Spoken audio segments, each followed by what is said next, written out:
जी के चरण कमलों का आश्रय लेकर के भगवान के पास हम लोग पहुंचेंगे तो हमारे जीवन में आनंद आएगा। सो सुख धाम राम सुनामा, सकल शोकदायक विश्राम। हर जगह भगवान नजर आएंगे और सिया राम में सब जग जाने, करो प्रणाम जोड़ जो पाना। जब इस ढंग से राम तत्व को जानेंगे, राम लक्ष्मण भरत शत्रुघ्न, तब जाकर के राम राज के स्थापना। राम राज की विशेषता, राम कभी भी शस्त्र उठा करके राजगद्दी को स्वीकार नहीं की। भगवान राम शास्त्र उठा करके आज गद्दी पर विराजमान होते हैं। आज समाज में शस्त्र उठा करके लोग गद्दी पर आरूढ़ होना चाहता है, इसलिए राम राज नहीं आता है। राम राज तब आएगा जब आपके भीतर त्याग होगी। भगवान राम दशरथ के यहाँ अवतार लेकर के दशानन का वध करते हैं। दशानन का मतलब क्या? रावण का मतलब क्या? दशानन जिसने अपने 10 इंद्रियों को, पंच कर्मेंद्रियां, पंच ज्ञानेंद्रियों को भोग करने योग्य बना ले। आनंद, आनंद का मतलब मुख होता है, मुख बना ले। भगवान उसका वध करते हैं। भगवान सती का वध करते हैं, रावण का वध करते हैं, तो उनकी एक वृत्ति का वध करते हैं।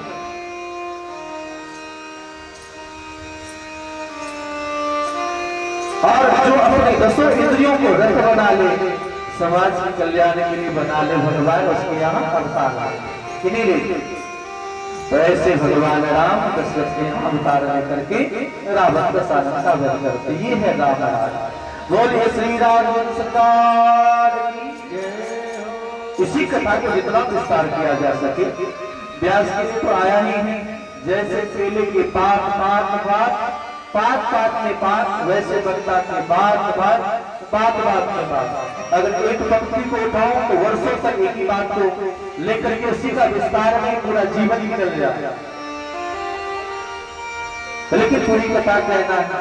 इसीलिए वक्ता डूबने का अधिकारी नहीं होता था, श्रोता तो कथा सुनने का अधिकारी होता है। कथा सुन करके डूब सकता है रस में, लेकिन वक्ता डूब नहीं सकता। वक्ता अगर रस में डूब गया तो कथा हो गई, बस राम राम। लोग कहते नहीं डूब गया, बचाओ बचाओ बचाओ। जब तक आवाज निकल रही इसका मतलब डूबा नहीं है। जब तक आवाज निकल रही है तब तक डूबा नहीं। जिस समय आवाज ही बंद हो जाए तो लोग कहते डूब गया। बोलो राधे राधे राधे राधे। इसके बाद हम लोगों ने पुनः राम कथा के बाद भगवान श्री कृष्ण की कथा सुनी। कथा तो सब जानते हैं, मैं कथा का दर्शन लेकर के चल रहा हूँ। इस बात को समाज में जानना अत्यंत जरूरी है। जब हम राम राम किसी को कहने के लिए कहते हैं तो राम कहने का मतलब राम मत बोलो, राम के नाम, राम के रूप, राम की लीला, राम के धाम, राम का आदर्श, राम की मर्यादा सब सामने आ जाए। ये है नाम को याद करने का मतलब। सिर्फ राम राम कर लिए तो काम बन जाए ये बात।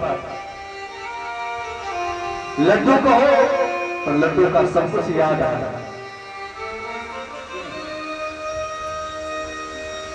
पुनः हम लोगों ने नंद बाबा के यहाँ भगवान अवतार लेते इस कथा को सुना। वासुदेव वसुदेव इनके यहाँ कारागार में भगवान का अवतार होता है, जो हिंसा करने में सदैव रहता है, पापी है। और ऐसे पापी के अत्याचार को देखकर के पृथ्वी महारानी जब दुखी हो जाती है, गौ का रूप धारण करके भगवान के पास जाती है। और जाने पर भगवान ने अवतार लेने को कहा, मैं अवतार ले रहा हूँ, और अवतार लेने का पद बनाया। भाद्र मास कृष्ण पक्ष अष्टमी के 12 बजे रात में भगवान अवतार लेते। देखो भगवान के माता पिता होने के नाते भी कोई कष्ट नहीं होनी चाहिए, लेकिन कितना कष्ट हुआ। तुम तो उनके यहाँ भगवान अवतार लेते हैं तो हथकड़ी बेरी अपने आप खुल जाता है, लेकिन भगवान से अलग होती हथकड़ी बेरी लग जाता है। उसी प्रकार प्रसन्न वचन पास बात बातम करियो बिनु एव साधु सुख को मोक्ष द्वार पार। अगर आसक्ति घर द्वार परिवार में किसी से बन जाए तो बंधन होगा, लेकिन वही आसक्ति संत मुनि महात्मा से हो जाए तो क्या होगा? बंधन खुल जाएगा। क्योंकि जो स्वयं बंधन में नहीं है वे तो सदैव बंधन से मुक्त करने का प्रयास करेंगे, और जो बंधा हुआ व्यक्ति है, जो घर द्वार में आसक्त है, लगा हुआ है, वह कभी आपको मुक्त कराएगा? आपके द्वारा कुछ दी हुई वस्तु को भी घर परिवार नहीं लगाएगा। लेकिन अगर महात्माओं के पास अगर आपने कुछ दिया है तो उनके यहाँ दिया हुआ हर एक वस्तु समाज के काम आएगा। तो भगवान श्याम सुंदर अवतार लेते हैं और यहाँ से चल करके गोकुल पधारते हैं, जहाँ गोकुल में भगवान श्याम सुंदर की प्रतीक्षा कर रहे सब लोग आते हैं। भगवान श्याम सुंदर ऐसे गोकुल में सांडिल महाराज के कहने से अब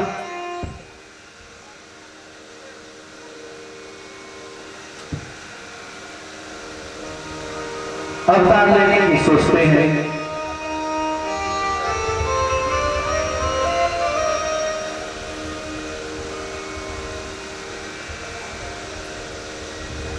तो भगवान श्याम सुंदर जब अवतार लेने की बात करते हैं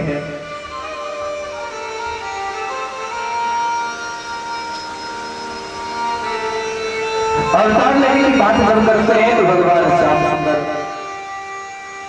नंद बाबा के यहाँ अवतार लेते हैं, ध्यान देना। और नंद बाबा के यहाँ अवतार लेने के लिए उन्होंने सुंदर प्रयास किया है और यहाँ अवतार ले रहे हैं। भगवान किनके यहाँ अवतार लेते हैं, ध्यान देंगे। भगवान नंद बाबा के यहाँ अवतार लेते हैं। नंद का मतलब होता है जो सबको आनंद प्रदान करे, नंदा। तो नंद बाबा अवतार लेते हैं और अवतार लेकर के उन सबको सुंदर शिक्षा देते हैं। तो नंद के यहाँ भगवान कृष्ण का अवतार होता है और इनकी पत्नी का नाम है यशोदा। यशोदा का मतलब होता है जो सबको यश प्रदान करे। देखो नाम की व्याख्या है, ये कथा की यहाँ मूल बात ये रही कि हर एक नाम की व्याख्या ही हो रही है। तो भगवान यशोदा के यहाँ अवतार लेते हैं, भगवान ब्रज में अवतार लेते हैं। ब्रज का मतलब ही होता है तृप्ति कारक, जहाँ हर प्रकार के तत्व विराजमान है। स्कंद पुराण में विस्तार से वर्णन। और भगवान अवतार लेकर के यहाँ के परिकरों को प्रसन्न कर रहे हैं। यहाँ के लोगों को जो पता चला भगवान अवतार ले रहे हैं तो बड़ा आनंद मना रहे हैं। नंद कछो इतनो जो दियो घनश्याम कुबेरों की मति बोल, देखत मोहि लुटाई दियो न बची बचिया छछिया न पिछोर। इतना दान देते हैं। आजकल लोग दान देते हैं तो दान कैसी वस्तु देते हैं जिसका कोई उपयोग नहीं होता। कहने की सत्यनारायण भगवान की पूजा करते हैं लेकिन अंगोछा एक अंग वस्त्र ही ऐसा अर्पण करते हैं कि कोसों दिख जाए, आर पार दिख जाए। पूजा के लिए सामग्री अलग दुकान में मिलती है।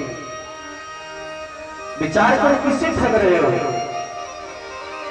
जब हम लोग अपने लिए वस्त्र लेते हैं तो कितने सुंदर सुंदर वस्त्र लेते हैं, महंगे महंगे वस्त्र लेते हैं, लेकिन जब भगवान को देना होता है, भगवान के लिए करना होता है तो कैसे कैसे वस्त्र चढ़ाते हैं, कैसा जनेऊ चढ़ाते हैं। अरे ऐसी सुपारी चढ़ाते हैं जो हम आप खा नहीं सकते।